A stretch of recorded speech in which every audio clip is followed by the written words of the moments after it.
Hello everyone, it is Joe here from OmniPoke, the channel that brings you guys everything Pokemon, and today I am joined with Jack because we are going to be taking on the top 10 decks in Standard now that Guardians Rising has become legal. We've seen a few results come in from the special events, and we've also had Seattle Regional Championships just conclude. So that is going to be the basis for this top 10, but there is some opinion thrown in there as well, and you have to remember that now we are looking towards Madison and Birmingham, and we do have a couple of impactful promos, which are going to be maybe spicing things up. The Tapu Bulu GX tin and also the Tapu Koko promo is also potentially going to improve some archetypes. So those have been taken into consideration when building this list. So let's kick off with number 10. For sure. So starting us off is Umbreon Zoroark, a deck that has always, Zoroark's always been a really good stage one ever since it was released. And then when Umbreon came out, the archetype was always kind of there. A lot of synergy between the two, a lot of sort of versatility in the deck as well. Umbreon's a really versatile card. It's got a lot of different avenues of play, and then Zoroark being a strong card in general just means that the whole deck kind of all fits together.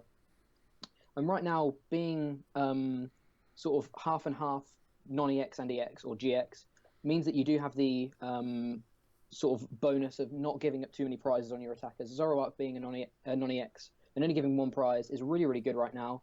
Because it seems that non-EXs are potentially one way to go in this format due to sort of how oppressive Garb can be. It can struggle against these non-EX decks.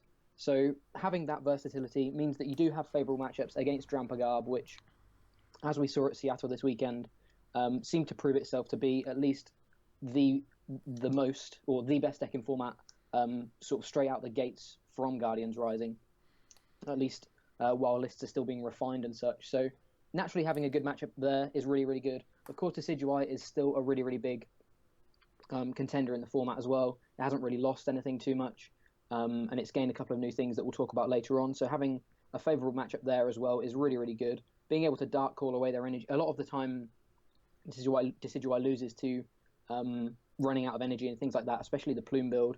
So being able to Dark Call and having that in your arsenal is really, really strong, especially with also having the evolutions to boost your damage and mean that you can actually one-shot a Decidueye if you're able to find Choice Band and Flareon at some point in the game. It means that you actually have a favourable matchup here. So having those two matchups as favourable matchups kind of warrants the deck a spot in this top 10, like without a doubt, just because those two are definitely tier 1 archetypes, and going into a tournament knowing you're going to have an okay day against those decks, maybe that's going to be 5 or 6 of your rounds perhaps, you're set for the rest of the day. Yeah, absolutely. I really like the idea of the deck. Zoroark having the resistance on psychic types, so when you become a break evolution, you're a 160 HP Pokemon, which is out of Drampa range, and it's effectively... Oh no, sorry, not with resistance, but you are out of pretty much Garbodor range for a large portion, and you are also being able to copy other people's Trasher launches, so you can use that to KO things if they're going to try and play around the bench. Like you say, the Decidueye is another strong matchup for you. You can strafe into Wobbuffets again, which is going to be really good, and the Dark Call is a cool option. I just think Zoroark gets so much better now that everyone is going for turn 1 Lele Bridget. That's like the most common play I'm seeing at the moment. So Mind Jack is just going to take profit from that, and having Choice Band means that it's harder for your opponent to play around, so I think Zoroark's damage just becomes very, very strong. Its unfavourables are also quite good. Mega Gardevoir I don't think is going to be too relevant, although it can sort of stand up to Drampa Garb. I don't think it's got a great matchup. Mega Gardy doesn't have too many great favourables, and Greninja has been popping up here and there, but didn't really perform in Seattle, so I'm kind of a lot happier to take that as a bad matchup. So it seems pretty good. No one's been taking the risk with this deck. I don't know if it's just going to be more of a knee-jerk reaction now that we've established that Drampa Garb is as popular as it is. Maybe now people are going to start branching out to these sorts of dark archetypes rather than play it safe for the early regionals and specials. But this has been a recognized archetype in Japan. It's one that a lot of people play, so it's quite easy for us to pick it up and use it as well. Bear in mind, though, in Japan, Night March is a big deck, and Shadow Bullet is like really good against Night March, so just bear that in mind. Hot text would be Giratina promo. If you are concerned about Greninja, still, you can put it in. I think I'd take the risk and not play it because the deck is already 2 stage 1s, so it's potentially too clunky already. But yeah, Giratina promo and some of the other stage 1 evolutions could be really strong. Being able to strafe with a choice band, having a Jolteon to KO Shamans for 1 energy is just like really efficient. So throwing some evolutions in there is going to be cool as well. Pretty cool deck. I'm a big fan. Yeah, definitely.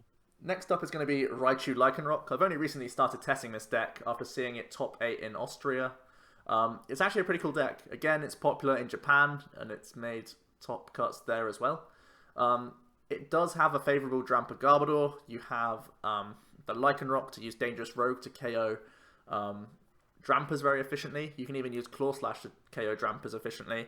And you have Bloodthirsty Eyes to bring up other 2-prize Pokemon, their Shamans and their Tapu Leles, so that you start one-hitting them with Raichu as well. The deck is very aggressive, and it does work quite neatly. Circle Circuit is still a powerful attack. You do gain Choice Band, so your damage output is much nicer, and it just tried to beat down the Garbodor just like they would do to you, but you're doing it better. The unfavourables, again, Decidueye is pretty hard. Lycanroc is sometimes still good in the matchup, actually, because Bloodthirsty Eyes can bring up annoying Pokemon to stall and buy you turns, but overall, it still has a grass weakness, so it's not a phenomenal attacker. It'll normally get response KO'd, even with its high HP. And the Raichus and the Pikachus, they just have teeny tiny HPs, so they just get carved through too quickly. If it's a non-Vileplume variant, you still have a chance in the matchup because you still get set up. But if it's Vileplume Decidueye, it's really difficult. And again, Greninja could be awkward for you, just because they start to overwhelm you by like turn 3 or 4 after you've gone like 3 prizes up, and they just stabilize too quickly. Even if you can weave in hexes, because they're going to be like using Shadow Stitching plus like Field Blowers and stuff, it's hard for the Raichus to get one hits on the Greninjas when they do start evolving. So yeah, those are pretty awkward matchups. Yeah, the deck seen after the top 8 in Austria, it's seen a lot more popularity. I think there's been a couple of wins in League Cups in America as well. So there's obviously something here. And again, as mentioned with Umbreon Zoroark, having a main attacker that's a non-EX is just really, really strong right now. Even though it's only 90 HP, yeah, you're probably going to be trading prizes each time.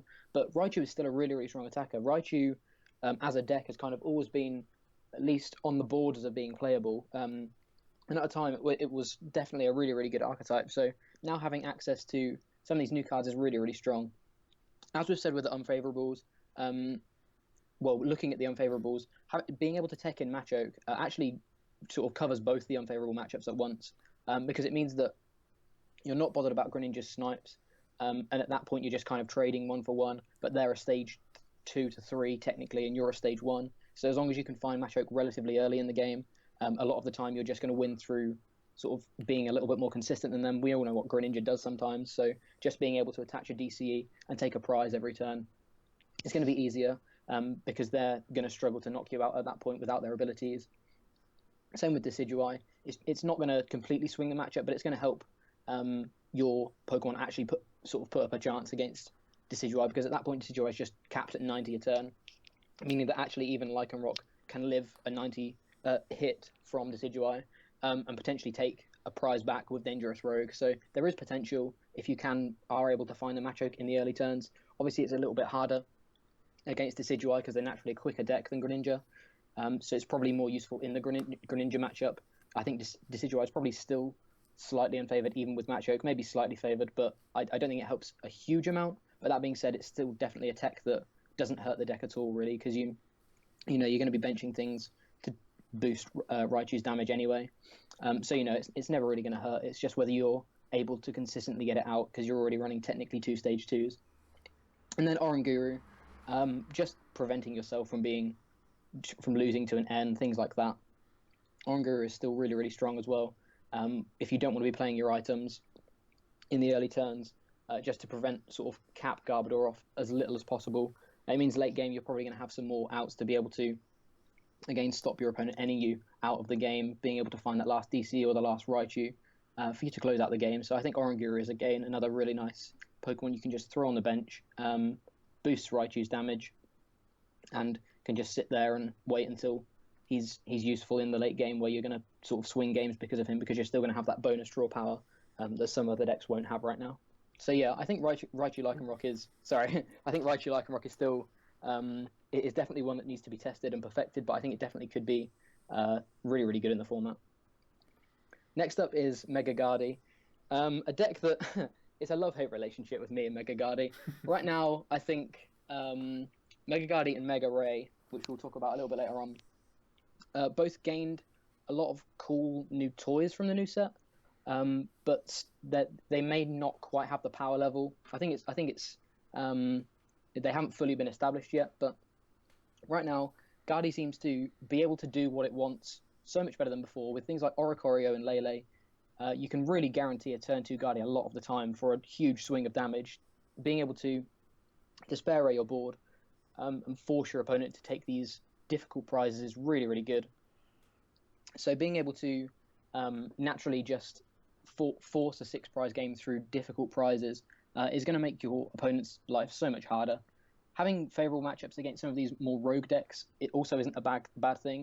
It doesn't necessarily have the best matchups against things like Garb and Decidueye, but I'd say they're roughly 50-50. But having favourable matchups against sort of the things you're going to see early on in a tournament, perhaps, some of these more rogue concepts, is going to mean that you're going to run into some of the more standard decks later on in the tournament. So it's good to have a deck that can deal with some of the maybe not tier 1 archetypes, but tier 1.5, tier 2 archetypes really, really well, because it's going to sort of boost you into being able to play against good decks, against matchups you know, into a tournament. So whilst the favourable matchups in Umbreon Zoro and Espeon Garb may not be ideal when it comes to the overall meta representation, it's going to boost you into a sort of a good start into day one, which I think is really, really important and something that some people underrate. You have to be able to deal with some of the jankier matchups as well as having the matchup that beats the best deck in format. Obviously, Umbreon Zoro wants you to have a bench, and Gardy just denies them the bench, plus you have resistance, so Umbreon and Zoroark's very rarely doing anything. It's doing pitiful damage against you a lot of the time. Even with things like Choice Band and Kukui, they're still two-shotting you, whilst you're easily one-shotting them, and forcing them to have to go through 210 HP 3 times, which is really, really good. And then obviously Espeon Garb, you have weakness on them with Mega Gardy, so you're able to easily trade against the Espeons. Garb can eventually get to the point where it can one-shot you, but if you play sort of relatively safely, don't go too mad with the items, and are able to deal with Espeons in the early game, you know, you're going to win that prize trade eventually. Yeah, for sure. I still like Mega Gardy. I don't think it's one to be written off. Like you say, it can have 50-50s. I think it's much better than it used to be against Decidueye, now that you have the backup support of Tapu Lele, potentially even an attacker in the matchup at times. Its unfavourable Greninja can be improved by the Giratina promo if you want to fit the one of, and also I think Absol's a cool tech as well to improve your Gyarados matchup, which could still be popping up. I know some people are going to be crazy and take it. Vespiquen's a hard one, seeing as though that came second in Seattle. It might be a more popular deck in future, and now that we've pretty much changed Rattata for Field Blower, we have much less opportunities to get rid of their Klefki, which is a bit annoying. But yeah, I think because there was, like, the first League Cup was won by Mega Gardy in the new format, I think there was a wave of hype around this card, but it seems to be dying down a bit more now, and I think it's no higher than the 8th spot right now. But I wouldn't be surprised if 1 or 2 snuck into top 32, to be honest. Next up, we have Greninja. This is an archetype that I am a big fan of. I think the list gets much cleaner, much nicer. We can play Field Blowers instead of having to play clunky stadiums. We can play like 10 Ball Search cards now and lots of Froakies, and you don't lose turn 2 as much as you used to with Greninja, which is just such a big bonus. Everyone taking out Fighting Fury Belt is insane for the maths of Greninja now. So it does just overpower things a lot. Shadow Stitching is still really strong against things like Mega Gardevoir, which is why that's a favourable matchup. And you just have so much more damage with Choice Band now that you can go up to 230 damage on a single turn with 2 Shurikens, and then you retreat into the Choice Bander and you deal 230. So you can get over things like Ninetales all in a single turn, which is pretty crazy. Those 60 damage snipes are still going to be good if there are these counter decks to Garbodor, these other stage 1 decks, like Zoroarks and like Raichus and such, so that is cool. Greninja's just really solid. It does have some awkward unfavourables. Lurantis may turn up. Vespiquen, again, it did well in Seattle, so there's no reason for it to not be taken on and reused. And Decidueye, it's ever going to be popular. So it's some awkward losses to take. Greninja seems like it's a real metical deck right now. It's almost like a Gyarados in that you just auto lose Decidueye a lot of the time. So you have to really take a risk and calculate your opportunities to win with Greninja. It did take a top 4 spot in Milan, but from there I think it's just not been risked by enough people right now. My other hot tech would be Silent Lab. You're seeing in a lot of other slides I'm saying tech Giratina promo. So playing 1 or 2 labs back in Greninja can help all the people trying to be greedy that would otherwise take the loss to Ninja and think, oh, 1 Tina promo fixes my matchup. Well, if Greninja just plays like 2 Silent Lab, I think you only really need 1 turn of your Shurikens to like overwhelm those sorts of decks. So I think not really a 4 count of Lab is needed. I just play 2 and you'd be pretty happy whilst remaining as consistent as possible. Yeah, for sure. Also, obviously, there's the big Talonflame or no Talonflame debate. The more the meta shapes towards Garb, we think Talonflame build is potentially the right way to go right now, or potentially the right way to go right now, because it means that you're not using these ball search cards, boosting Garb's damage and, you know, making that matchup harder. When actually now we have Field Blower, the matchup shouldn't be all that difficult if you're able to tutor out the cards with Talonflame instead. Obviously, it's always going to be kind of shaky because you are going to have to naturally use some ball search cards to be able to even get to the point where Greninja can put up a fight. But having Talonflame is just going to make the Garb matchup so much easier. You're going to have to think less about that one extra dive ball or level ball or, you know, that kind of thing, as to how much that's going to punish you later on down the line, whether that's going to mean that your breaks are starting to get one hit, things like that. So I think Talonflame build is probably the build I would try right now, just to improve the Garb matchup as much as possible. Because if you're kind of taking the loss to Decidueye, I feel like you have to at least put up a strong fight against Garb in this format to have a real success at day 2 in some of these bigger regionals. Next up, we have Vespiquen, a deck that sort of it's another deck that always really adapts to the meta. Obviously, the deck's always adding in new Pokemon, different Pokemon, depending on what's doing well. It's just taken second place in Seattle, so there's obviously something here, without a doubt. His list is indeed on Verbank, and there weren't too many changes he wanted to make to it. So obviously, the core of the deck is sort of strong in itself. Having favourable matchups, again, like Drampa Garb, it's just going to make your day go so much smoother than if you didn't have at least one of these 2 top-tier archetypes as a favourable matchup. You don't have to run too many items, simply because you can just Sycamore away all of your Pokemon. Being able to trade 1-for-1 with Garbs is really, really strong. Again, as we've said, in not only this video, but in a couple of other recent videos, non-EXs are an issue for Garb because they can naturally trade 1-for-1 with Garb, which isn't really what Garb wants to do. Garb wants to be able to have a huge Trash Lance and take a big EX knockout. So being able to sort of force them to take 6 prizes is really, really good, especially with all of these little toys that Vespiquen can naturally play anyway.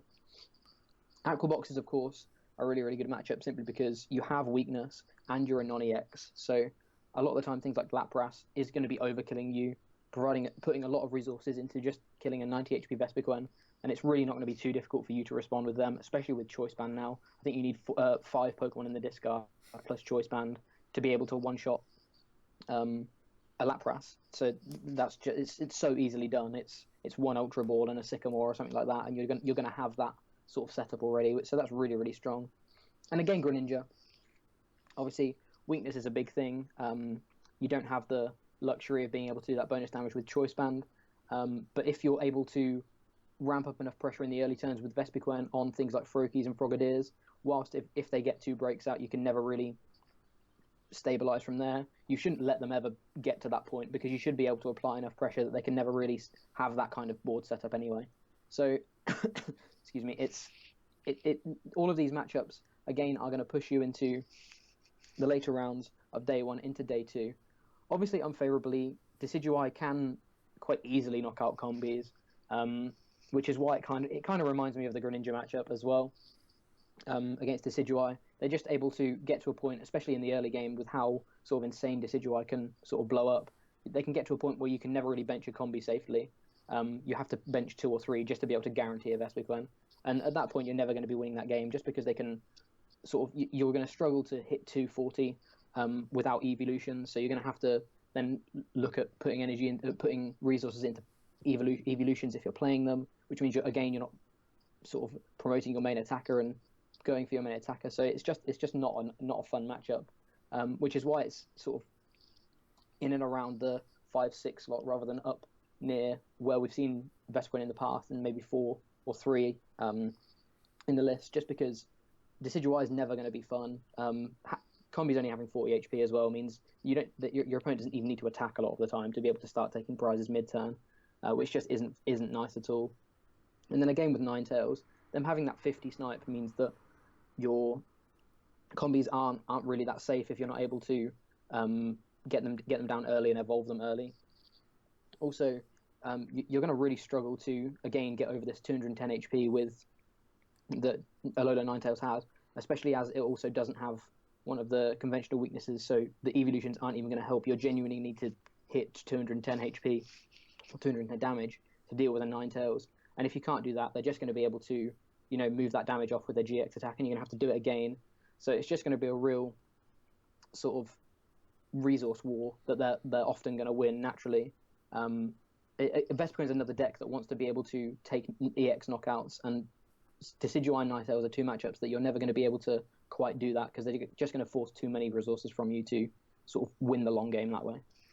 Yeah, I'm a fan of Vespiquen. I wasn't too surprised that it ended up doing well in Seattle. Obviously, after seeing the top 32 and how popular Garbodor was, it's no surprise how it went so deep into the tournament.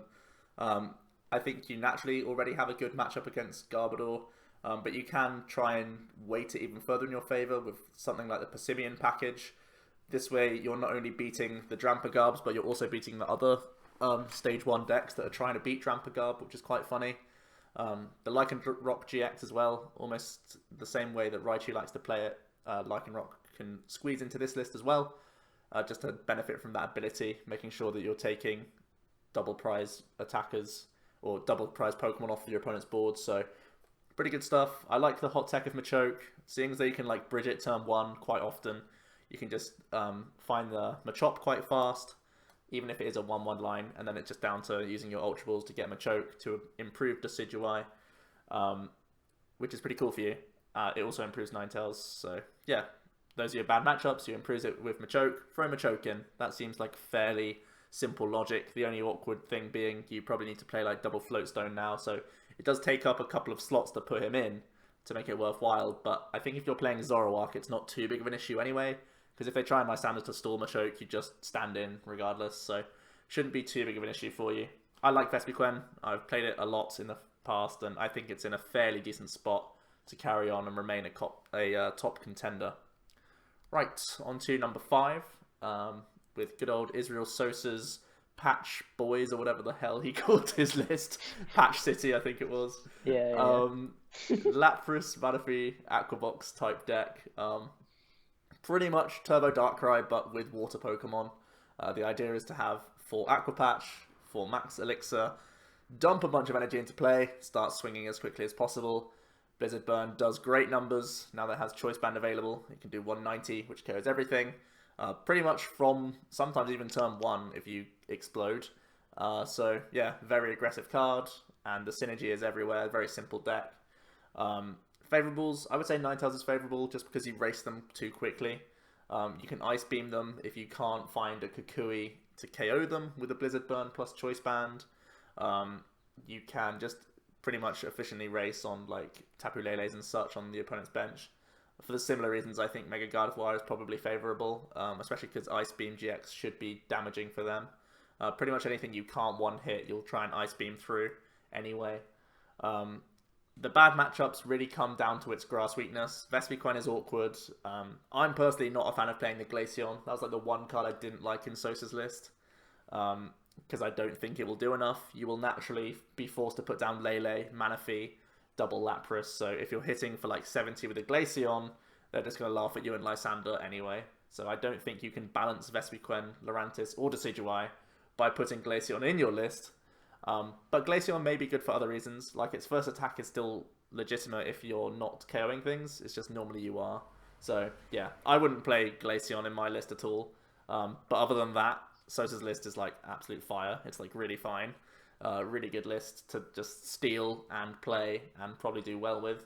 I didn't see how he interacted with the Drampa. I heard things that he just tried to outrace them by just going, you know what, I'm going to put my elixirs and patches in the discard pile early because I have 190, and it's rare that I'll put that many in the discard pile to get into Garbodor range until it's too late. So I think you still just play all your items down against Garbodor, which is quite a weird thing to do, but you actually are so efficient at racing that it sort of works out for you sometimes, which is pretty nuts.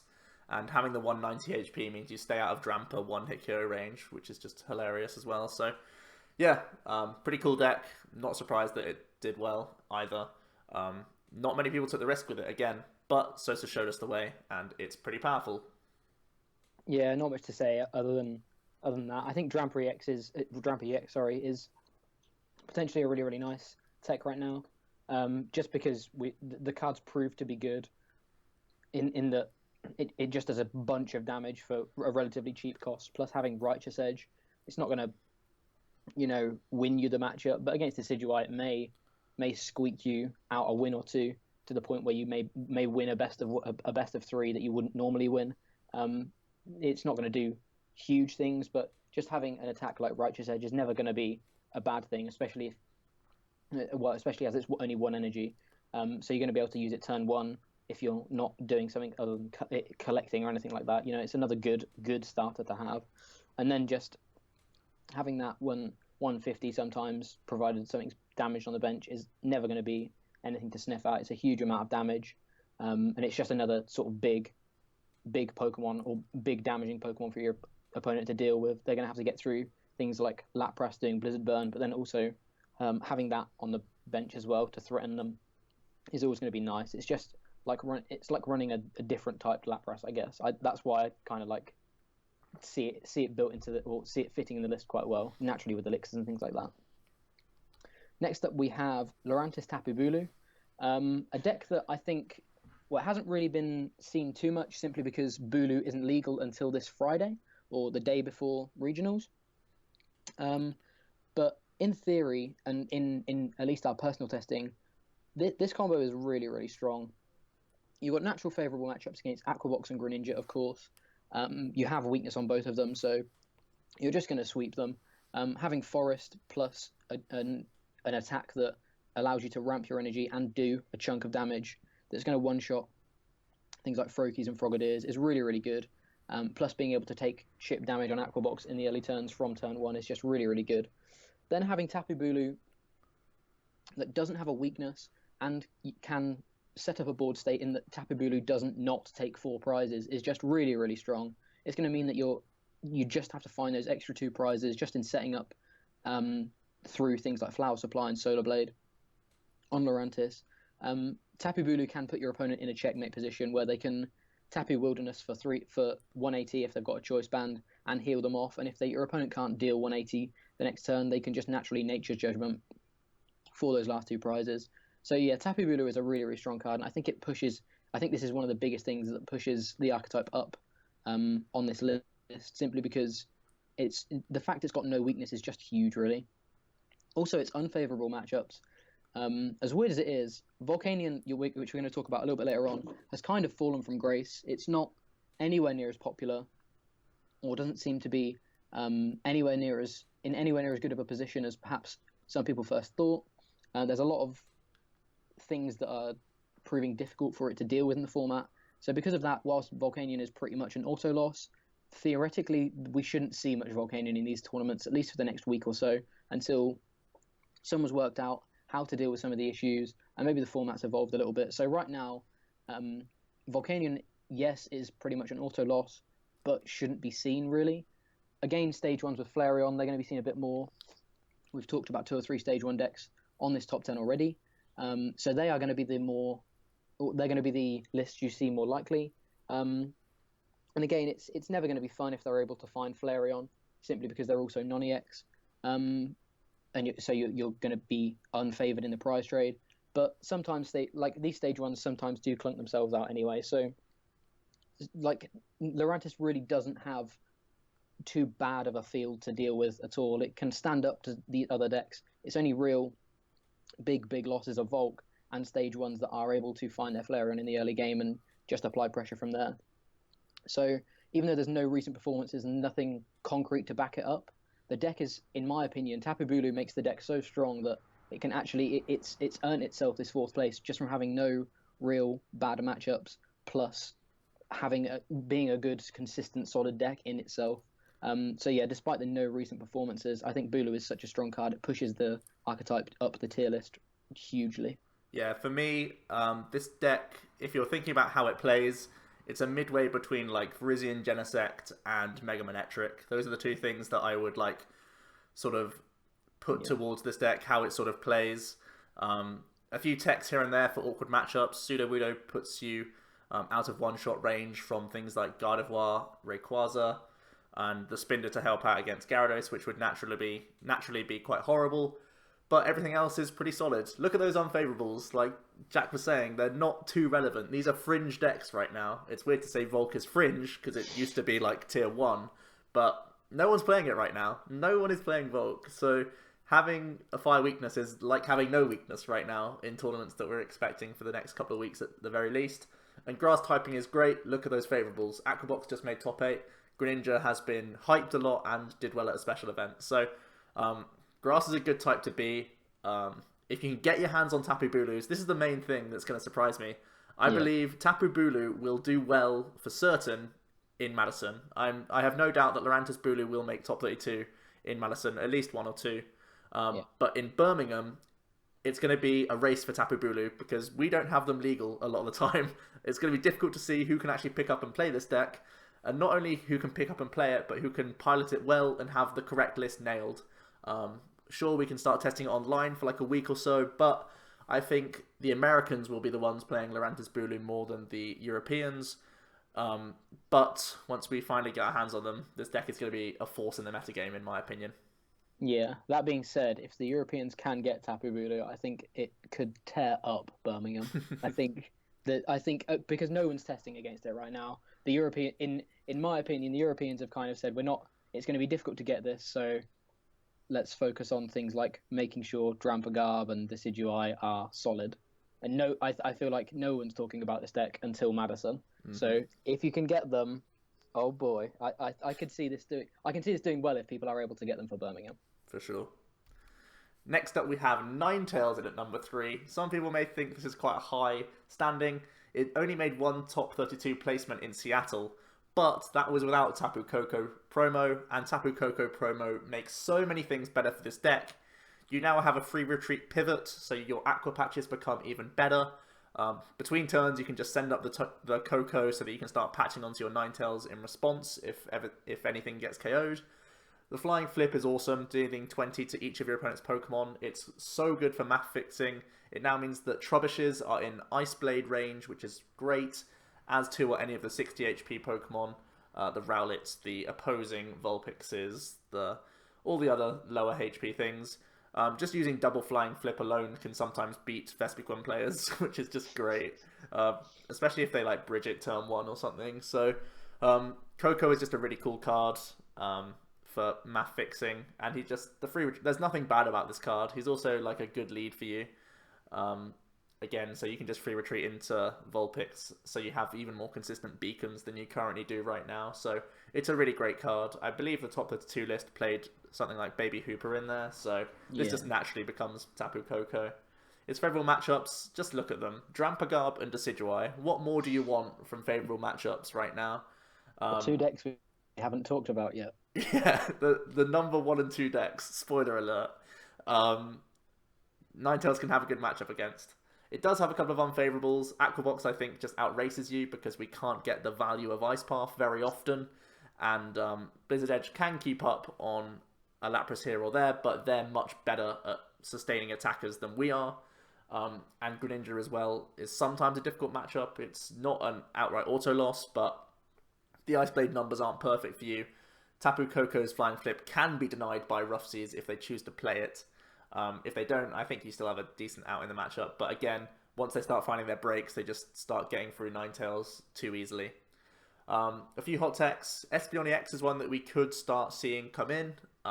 It's a risk because it has Psychic Weakness, of course, but if you can Flying Flip and start Ice Blading around onto Trubbishes, even if they become Garbodors, you can do that to, like, say they even bridge it out 3 Trubbish, for example. You have time as Ninetales against that deck, because you can just Ice Path off anything from their Drampers and such.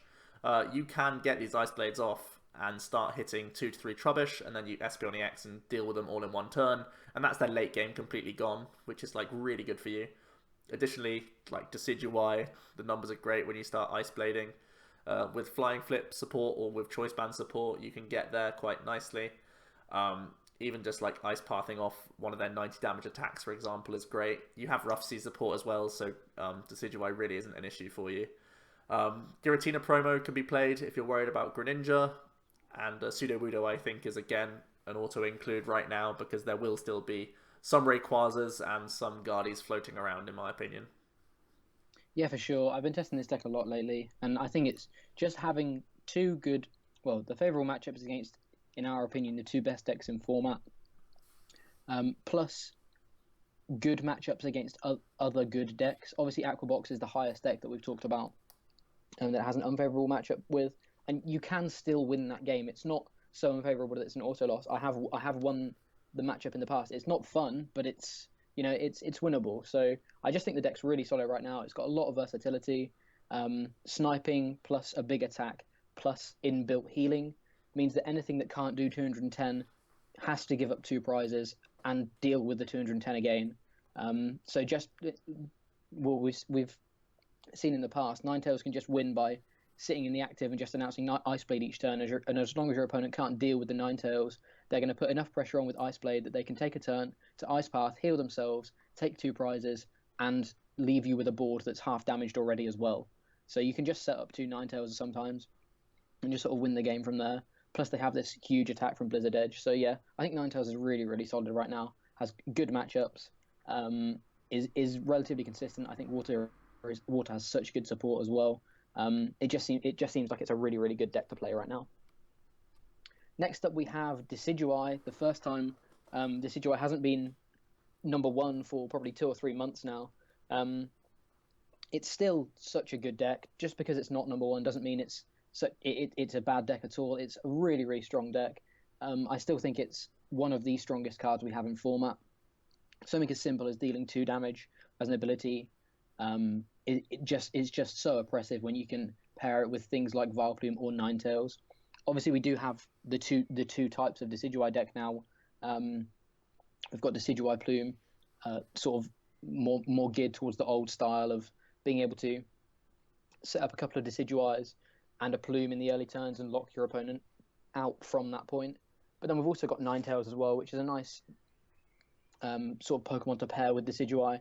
Having that bonus 50 snipe is really, really good as well against some of these other more awkward, or some of these other awkward Pokemon that your opponent is going to be playing. Things like the Vulpixes and the Rowlets and things like that. Being able to do Ice Blade for 50 plus beefing that up with 1 or 2 Feather Arrows does mean that we are also going to be 2-shotting big EXs as well.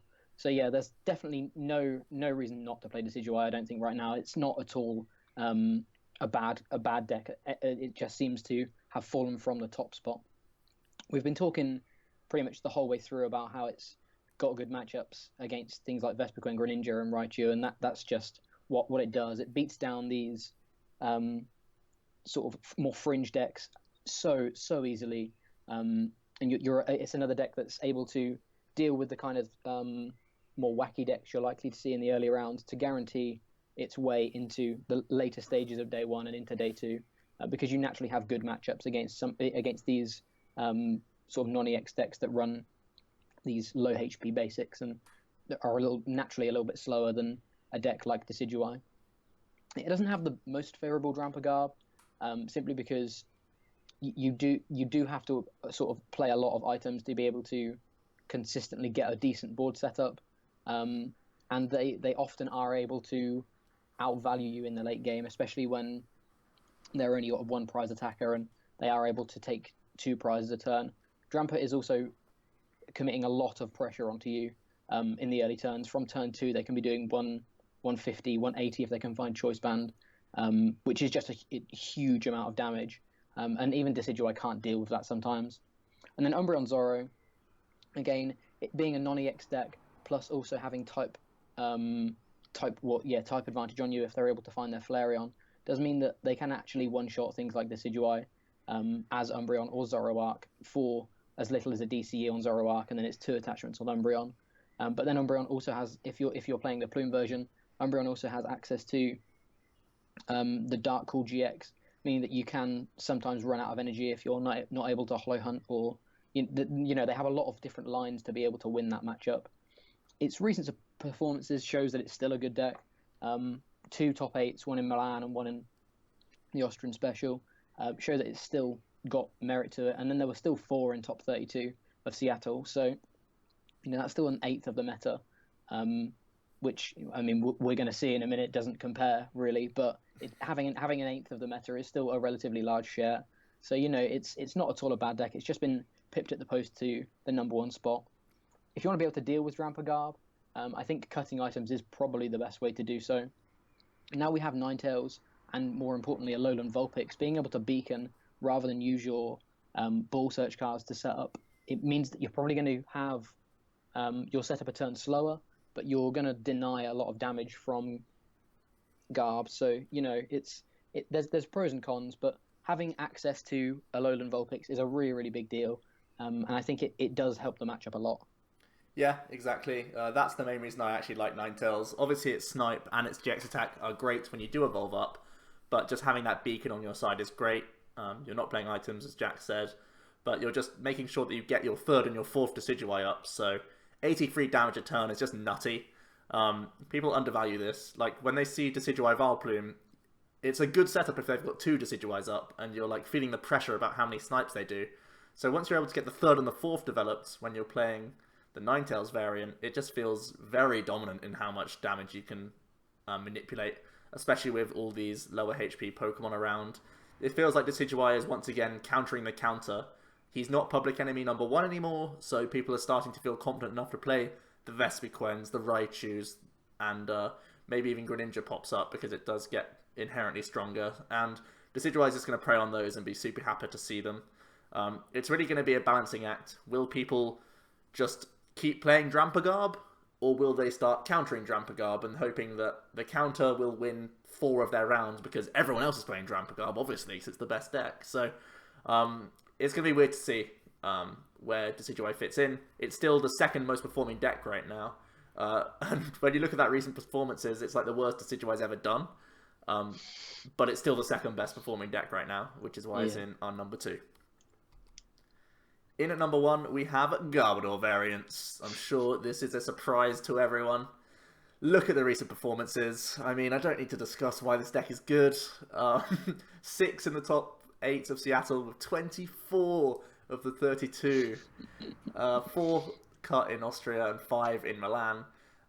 Trash Launch is pretty good.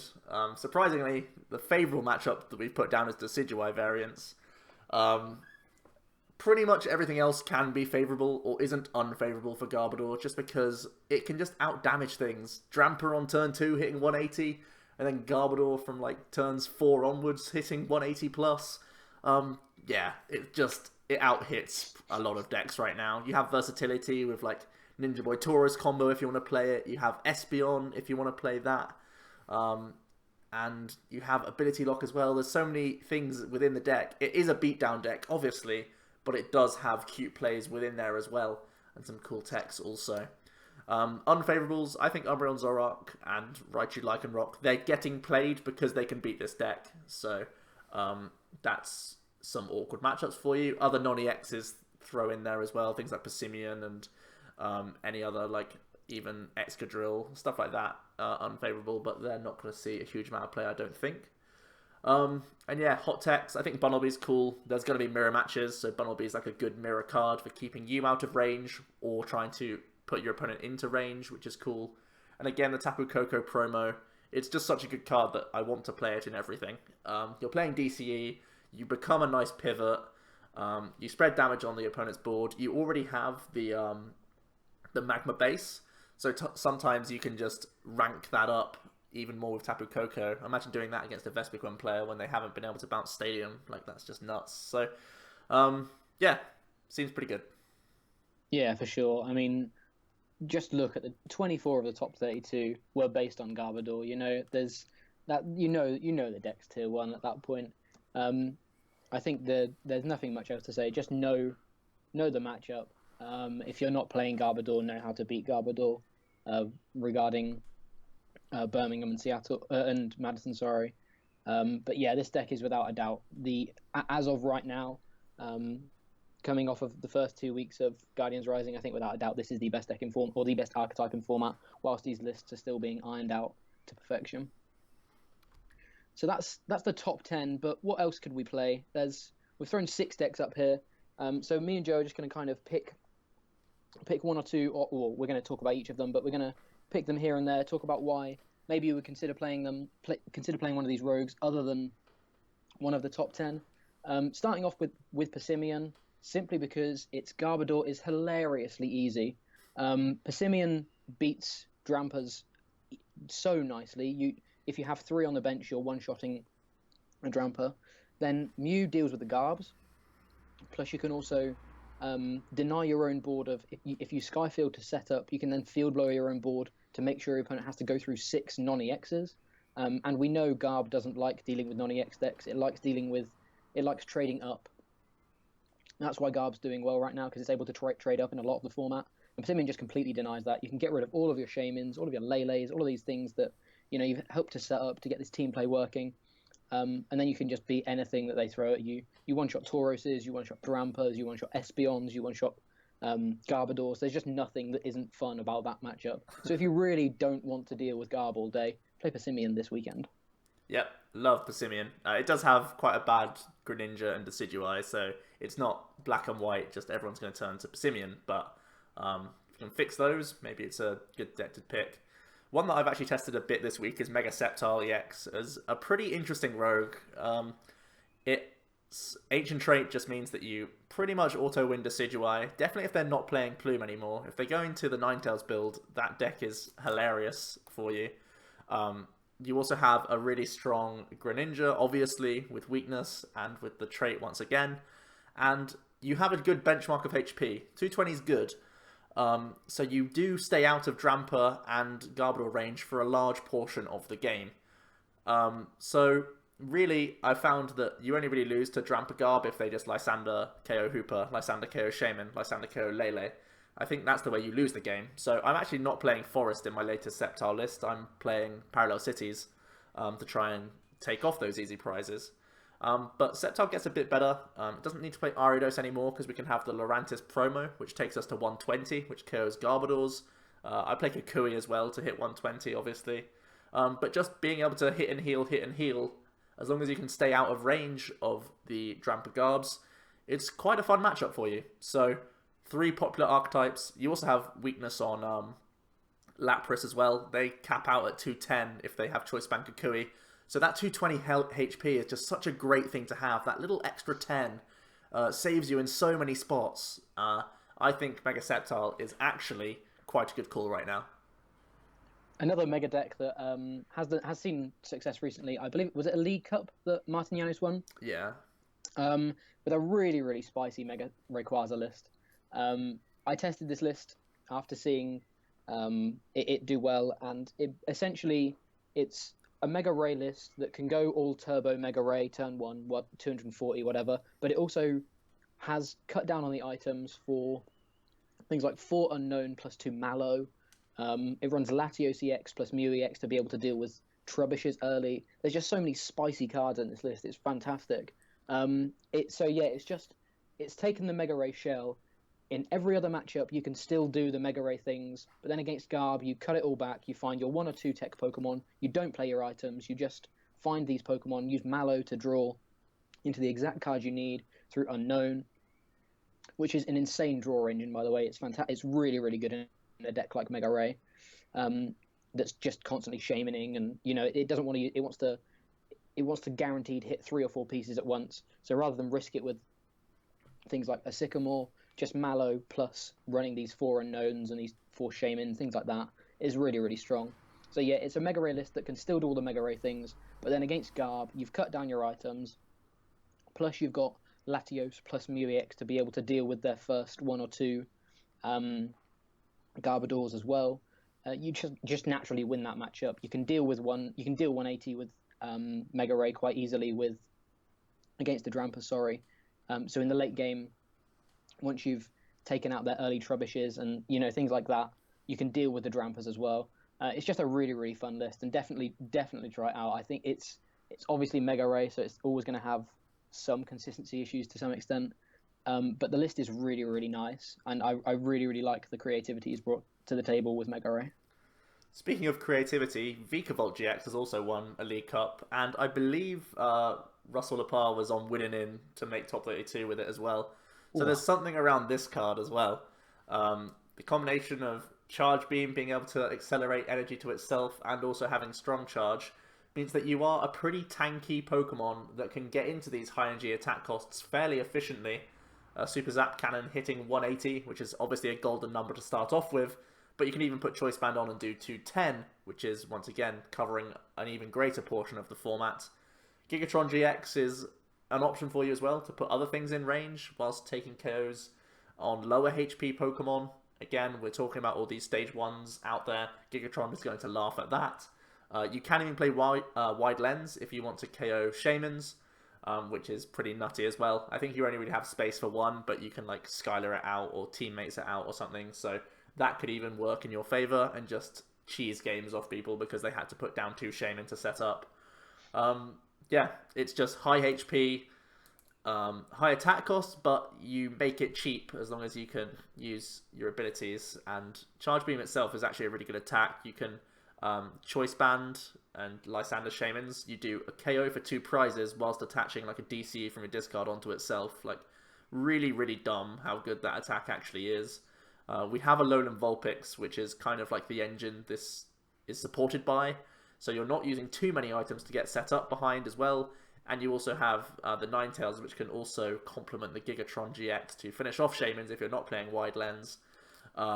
Or just set up things for Super Zap Cannons as well. So it's, again, a very neat archetype, which has seen some success here and there. Finally, we've got the not finally, but finally for me, the Lycanroc duo. Again, it's another deck that has a good, strong Garbodor matchup just because of the typing. It's a bit like Persimmon in that you can deal with every single Drampa or Tauros that they throw at you just by attaching energy and just announcing an attack. Having Bloodthirsty Eyes as well means that you can guarantee being able to take 2 prizes on things like Shamans and other Drampas and Tauros and things like that without having to use VS Seekers for Lysanders to stop them from, getting or ramping more damage with their Garbodor as well. And having Crunch is really, really good on the other Lycanroc for things like Decidueye that only run 8 energy. If they're playing the Plume build, it's only going to take so long before they run out of energy.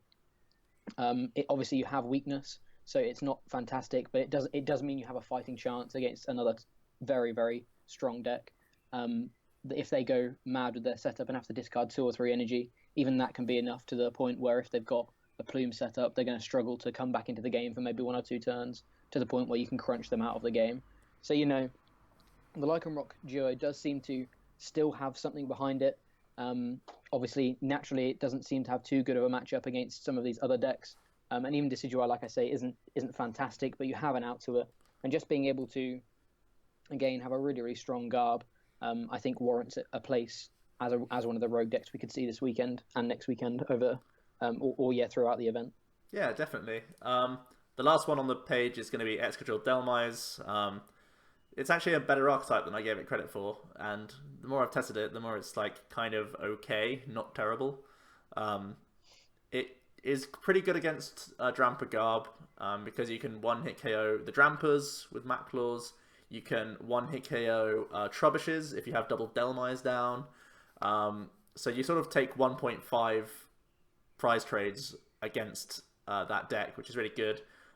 For the same reasoning against these other single prize Pokemon, you can like one-hit KO a Combee and then they have to bring up another Pokemon, then you can KO that as well sometimes. So that's pretty cool. You're good against a lot of the EX decks. I like playing Elixirs in the list, so we are more like something like Rainbow Force, where we're always using Maclaw because Dredge is like too slow to use. And if Ninetales is as clear of a pick as I think it is, having a Metal type in the mix is going to be pretty cool for you as well. So yeah, just breezing through Ninetales. If anyone comes in clever with a Sylveon, you're just going to laugh at them as well. So Excadrill may not be the worst pick, and can take on actually a wide range of matchups, which is surprising to me. So finally, we'll have a look at 4 decks which are falling out of favour.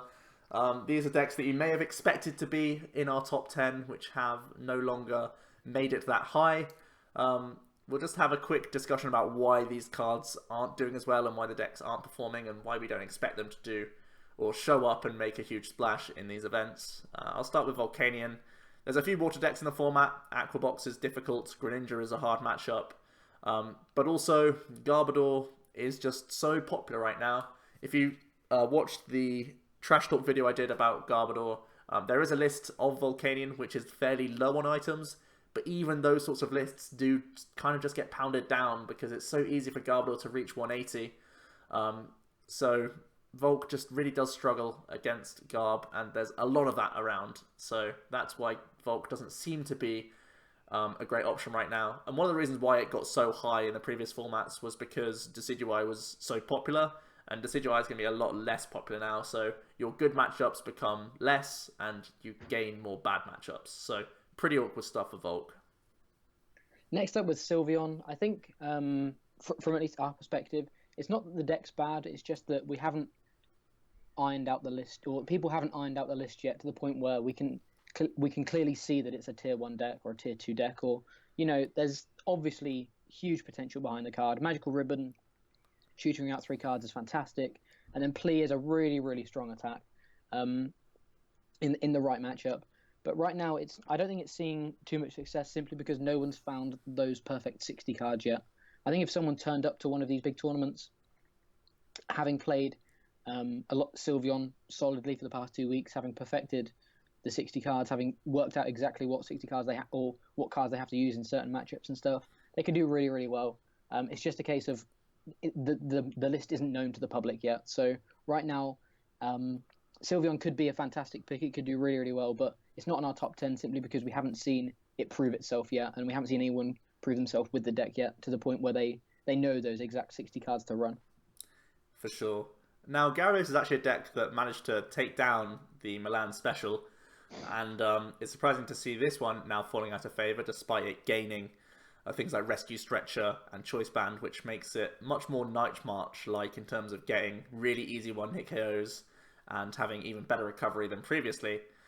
But Tapu Koko is now widely available and will be widely played. I feel like you shouldn't put Machoke in your Gyarados list. It's not enough. They just Hex Koko and still win the game.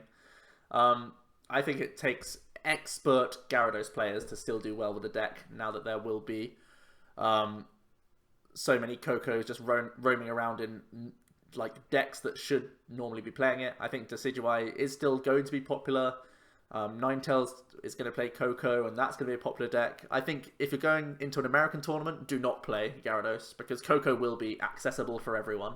I think potentially this is the last weekend that you can play Gyarados if you're in Europe, because Koko won't be as widely spread around every player, so maybe you can get away with it. But at the same time, Gyarados won a special here in Europe, so people are going to be tacking in their spinners and other shenanigans in there as well, so I think Gyarados is just way too risky. I've been saying it for too long, though, and it keeps surprising me. People keep slipping through the net with the deck.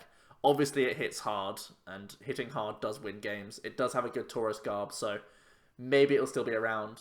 Bear in mind it has a horrible Espeon Garb, but yeah, I just think there's too much going against this deck these days. The deck isn't bad, it's just it theoretically has bad matchups.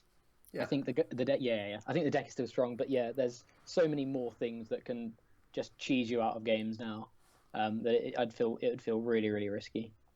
Finally, Turbo Darkrai, the deck that was in some people's eyes tier 1 for a very, very long time, not even on our top 10. the deck is still relevant. It did well over here, over in Europe this past weekend with a really creative list from the Schultz brothers. I think there was 15 energy, which is crazy. So there's, if you build the list, if you style the list to be able to deal with Garb, then potentially there is still something there. But I just don't think Darkrai has the legs that it had before. There's decks that hit harder for similar energy. Plus, they rely a lot on items to have the dream Turbo Dark setup. And even with resistance, Garb is going to be able to deal with you. Plus, Drampa can one-shot you as well. So yes, you gain things like Ultra of the Moon and Choice Band, but ultimately I don't think it's quite enough to be able to deal with some of these other decks that we've talked about. We've talked about in the top 10. I don't think Garb is fantastic, even with, like I say, the resistance. Just because if you really want to go Turbo Darkrai, you're going to want to hit these 4 elixirs. You're going to want to run through the deck. So it's naturally going to be less than favourable for you. And if you're not doing that, if you're taking a slower approach of going with Oblivion Wing and a much less item-heavy deck, then I feel like you're going to lose to some of these other decks that aren't Garb just because you're not going to be Turbo Dark anymore, and you're just going to you're going to have slowed yourself down so much that people are going to be able to outramp and outrace you. So yeah, Turbo Dark, the debatable king of the format up until Sun and Moon, doesn't seem to be in a good place right now, but that doesn't mean put them back in the binder. There's still, like I said, we made top 8 this weekend with a really interesting list that I believe is on Limitless TCG on Facebook, so go and check that out. There's definitely still something there, but I don't think it's anywhere near as good as it once was. Definitely. Right, with all that said and done, me and Jack are both going to give you one of our picks from the top 10 and also one of our more outlandish picks as well. So Jack, you can kick us off if you want. Okay, so sticking with the top 10, it's a difficult decision, but I think obviously I've got Birmingham this weekend, and there's two decks I'm really debating. The one I'm going to talk about, or the one I'm going to say is, I think if you can get your hands on Tapu Bulu, Lurantis Tapu Bulu seems like such a strong deck right now. Tapu Bulu, I genuinely think, is one of the most under-talked about cards in a long time. Because it's a promo and didn't come out in the actual set, I feel like a lot of people have just forgotten about this card. And it can really checkmate people. So yeah, if you can get your hands on Tapu Bulus, the matchups, like we said, or the unfavourable matchups, like we said, theoretically shouldn't be that relevant. Volk is on this falling out of favour page, and stage 1 decks with Flareon are still going to clunk out because they're setting up multiple stage 1s to try and deal with you.